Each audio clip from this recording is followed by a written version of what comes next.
Hello guys, welcome to the New Life Mission Gospel Podcasts, where I'm explaining the gospel of water and the spirit.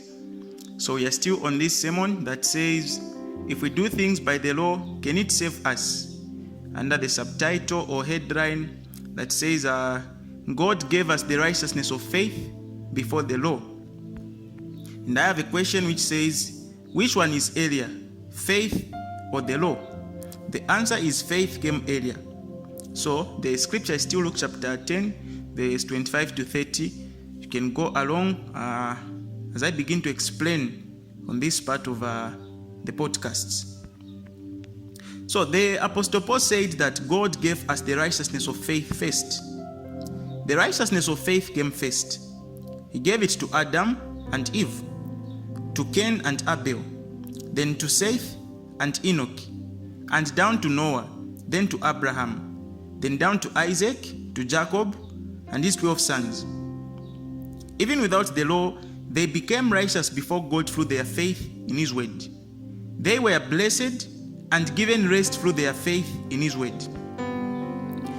And time went by, and Jacob's descendants lived in Egypt as slaves for 400 years because of Joseph. Then God led them out through Moses into the land of Canaan.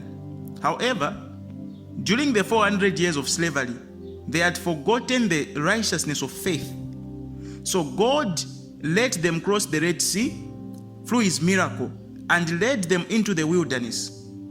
When they reached the wilderness of sin, He gave them the law at Mount Sinai.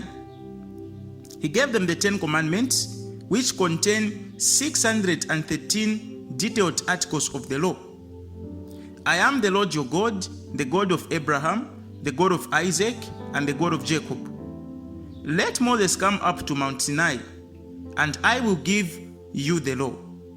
God gave Israel the law. He gave them the law so that they could have the knowledge of sin, as it states in Romans chapter 3, verse 20. It was to let them know that it was to let them know what He liked and what He disliked, to reveal His righteousness and holiness. All the people of Israel who had been enslaved in Egypt for 400 years crossed the Red Sea. They had never met the God of Abraham, the God of Isaac, the God of Jacob. They didn't know Him. And while they were living as slaves for 400 years, they had forgotten the righteousness of God. At that time, they didn't have a leader. Jacob and Joseph were their leaders. But they had died a long time ago. It seems that Joseph failed to pass the faith on to his sons, Manasseh and Ephraim. Therefore, they needed to find their God again and to meet Him because they had forgotten the righteousness of God. So God gave them the righteousness of faith first, and then gave them the law after they had forgotten the faith. He gave them the law to bring them back to Him, to save Israel, to make them His people, the people of Abraham. He told them to be circumcised. I just hope you are following along. So His purpose in calling them was first to let them know that there is God by establishing the law, and second, to let them know that they were sinners before Him. He wanted them to come back to Him and become His people by being redeemed through the sacrifice of redemption that God had given, and He made them His people.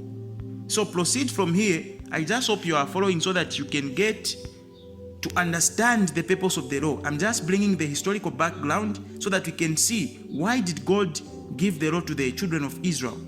My choice is clear.